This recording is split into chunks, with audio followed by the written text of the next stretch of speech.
Welcome back to Wise Guy Sports here with your hosts Wilton Jackson and Julius Kizzy. So Julius, we're going to get into our unforgettable sports memory. And on this day, in 1959, Chicago Cards traded running back Ollie Matson to the LA Rams for 9 players. 9 players. 9 guys? Yes. I didn't know it was one guy for 9? One guy for 9 players.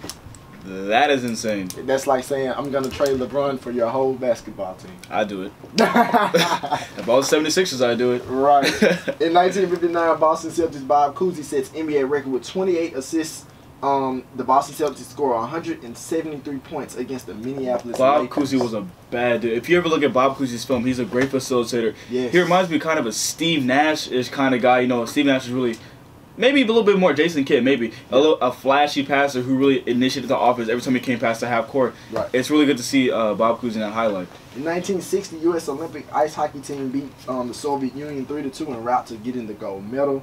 In 1963, Mickey Mantle of the New York Yankees signed a baseball contract of $100,000. In 1987, the NCAA canceled SMU's entire 1987 football schedule for gross violations of NCAA rules regarding athletic corruption. I think that's where the death penalty came from. You really don't see the death penalty come around often, if ever. You know, when Penn State had the whole paternal thing, that was a form of the death penalty, but not so much. Not like this. Exactly, but their whole football program canceled for a whole season. It was terminated. No football at all. Don't practice. Don't play. Don't reference it. Don't nothing. Just look at the football field. Don't even look at the football field. Walk past it like it's a basketball court. Right. You know what I'm saying? So that provided a great form. Not a. I don't think it's a great format, but when you have violations like that, where they had SMU, Southern Methodist University in North Texas, it's hard to get a death penalty. But when you get it, it's really tragic. Right. And in 1992, Tiger Woods, 16 years old, becomes the youngest PGA golfer in 35 years. Now, so 96 and it's 2015. So he's what is he? 36, 35, 35. Okay. I mean, like. Okay. It's just like, next. Hey. Tiger Woods ain't Tiger Woods no more. I don't know. You heard it from Julius first. Yo, you can hear it from Julius Pierre Kizzy. Tiger Woods ain't Tiger Woods no more. You can quote me, put me in the paper. I don't care. Tiger Woods just isn't the same guy anymore because I think after the whole ordeal he had with his ex-wife, he isn't the same emotionally, physically, just everything. And even his old swinging coach is trying to come back. You know, in the media, he said, "I would help Tiger out in any way I can." And even with an old swing coach, it's not so much about the physical part. You know, even with his back, his knee, you know, all those injuries he's having. Golf it's a mental game too. Exactly. It's not so much as it is about, you know, just, well, let me swing it. You know, let me get my 9-iron or you know, let me get this putter out. Exactly. Yeah. You know, it's not so much about can I hit the ball. It's so much about, you know, can I do it. So, you know, seeing Tiger Woods struggle right now, I feel sorry for him, but I really don't, because every time he goes out, he's like, you know, my back is hurting, or, you know, I just feel like, you know, I just feel like I don't have it today. You know, I think my knees are hurting a little bit, but you know, I think I got it today. Or when he go practice, what did he say? You know, I felt good today. You know, in the tour, you know, I feel like I'm gonna really bring my putting back. No, it's not happening. I really don't feel like Tiger Woods is the same guy. I don't say I gave up on him, but it's over. It really is over. All right.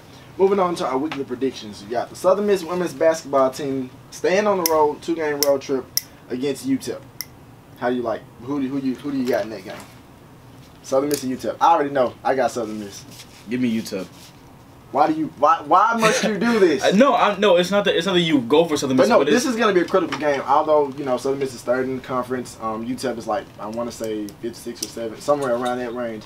My thing is, this was a tough game early on in the season. That's exactly why I'm picking UTEP, because, you know, they're actually going to UTEP, right? Going all the way to El Paso from here. I really feel like UTEP might catch this game. They might. All right, so men's basketball. Now, we just won a game yesterday. Bruh. Can we do it again tomorrow against UTEP? Nope. Julius, it ain't happening, dude. Man. We didn't think they would beat you. Look. They won 2 games since our first show, right? What about 2 games since they won the first show? Okay, they won 2 games and they lost how many? I can't be wrong every time. So you can go ahead and pick USF if you want to. I'm picking USF. And you know, my mom is listening, so you know I have to be nice to the team. My mom was like, you know, stop dogging your team, Julius. You know you have to have some school spirit. I I have school spirit. Yo, trust me. I'm trying to get more involved like you, Wilson. I'm trying to be something someday. With this ESPN internship you have coming this summer, so I'm trying to be something someday. But I don't have faith in the team this year. It's a wash year. They only dressed 8 players last night. But they found a way to win, though. Exactly, they found a way to win, but it ain't gonna happen every night. So give me UTEP. Right. And plus I'm from Texas, so I mean. Anyway, so we have USM baseball. USM is going on a 3-game series against Troy. Who do you got?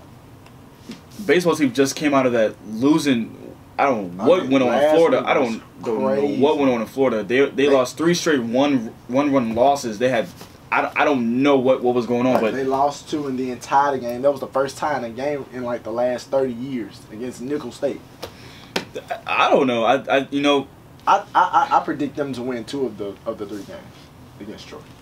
I can see them winning 2 of the 3. I don't think they'll win all 3. But couldn't you also see them losing 3 straight? I don't see them losing 3 straight. I can see them winning 2 of the 3. I think if Connor Barwin, and Bordeaux and if Talley steps up with the pitching and all those guys can really step up and take their game to the next level, I really think it will be great. I just really think the team just needs to come together and rally around these 3 losses. And it's still the beginning of the season. They still have some kinks to work out. Exactly. I mean, so it's still early on, but I think they'll win 2 of the 3. So what about you? Give me all 3. Give me all 3. All right. So now the softball team, like the girls are looking really, really good. You can give me now. Look, I won't ride for that basketball team, but I will ride for that softball team because I like Wendy Hogue. I really like Wendy Hogue. She's doing an excellent job. I love Wendy Hogue. Not like that, but I love Wendy Hogue. So you have them. Yeah, I got Southern Miss. So you have them. Yep, I got Southern Miss. Okay. Wherever they go, I got Southern Miss. So you got them beat Incarnate, World, Jackson State, and Nichols. They're gonna smash Jackson State. Hey. Even though you're from, I know you're from Jackson area. You might be a little. I'm taking them to beat Jackson State. Oh, okay, cool. So we're on the same page then. Yeah, well, I'm predicting them. I'm going sweep. All right, me too. I'm going with sweep too. Now for NBA games, Cleveland versus Indiana. Oh my gosh, NBA last week was. I don't know what was happening last week, but I got crushed last week. Yeah, you did. I just thought I'd let you know. You got crushed. I got crushed last week. I'm picking Cleveland. What's the first game? Cleveland, Indiana? Yep.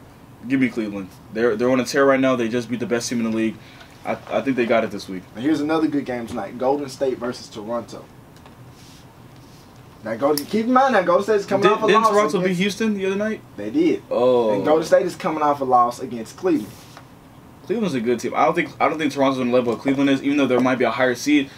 I don't see Golden State losing back-to-back games. I don't either. I think the defense is really going to step up and shut down Kyle Lowry, DeMar DeRozan, and those guys. So you got Golden State. Yeah, I got Golden State. All right. Now in terms of Brooklyn versus your boys in Houston, the Rockets. Whoa. I got H-Town, man. You can't go wrong with Houston. James Harden, man. You can't go wrong. You can't go wrong. Lead scorer in the NBA. You just can't go wrong with Houston. All right, I'm picking Houston as well. Okay, you're right. Clippers, Grizzlies. I've never been a Clippers fan. I really don't see the Clippers. Granted, they're gonna get into the playoffs. DeAndre Jones on a tear right now. He is on a tear right now. He's definitely on a tear, and Chris Paul is playing well, and all the players in the starting are playing well. But I just don't see them being that Memphis. You know, I can see this game coming down to Tony Allen and Chris Paul going up. I mean, obviously not Tony Allen not offensively, but I really see his defense. Exactly, I really see Tony Allen trying to shut down Chris Paul. But DeAndre Jordan, I think he's really gonna be the X factor, and who's gonna step up? Whether it be J.J. Redick or Jamal Crawford or Austin Rivers, who had a career high I think this past week or the week before. What wing player is going to step up for the Clippers? I think I'm gonna go Clippers this game. I really think Clippers gonna pull this one out. All right. Miami versus New Orleans. New Orleans. Off top. New Orleans. Why do you say New Orleans? If Anthony Davis plays in New Orleans, because Anthony Davis is gonna swallow everything. Because without Chris Bosh, because Miami just can't shoot. They don't have legitimate shooters. They have guys who can get streaky, but if they don't have shooters, they're gonna have to check the basket. And Davis is gonna be waiting right there for you. So I got Anthony Davis and I got the New Orleans Davises. All right. So we both picked New Orleans on that. Oklahoma City and Portland Trailblazers. That's gonna be a good game. I got Portland. I've got Portland. Why do you say Portland? Offensively, Portland is just so well rounded offensively. Oklahoma City is so streaky. The game yesterday when they played Phoenix, they were down 24-9, and Russell Westbrook was 0 for 8 in the first quarter, I think. And when you look at Oklahoma City right now, a lot of their offensive production is through Westbrook. They're really, really, really dependent on Westbrook. And Damian Lillard's he's not a plus defender either. He's pretty average to below average defender. Right. But I think Portland can just put up an all-around effort better than Oklahoma City can. So seeing that, I really feel like Portland's gonna provide that spark. Do you think Westbrook will have opportunity to maybe shut down or limit Lillard in terms of scoring? Yeah, because Russell Westbrook has that quick feet, and he has that lateral movement where he can get to a spot anytime he wants to, kind of like how Derrick Rose was before his injuries. But Russell Westbrook, his defensive prowess can go all around the floor guarding you 94 feet like Scottie Pippen used to do. So I really feel like Russell Westbrook can provide that. All right. That wraps up. Before you end the show, let's give a special shout out to Coach Lindsay for coming on the show. You got Dimitri in the corner, and give a special shout out to Laura. She's dealing with some things, so she wasn't able to be in the studio. And of course, Shanita.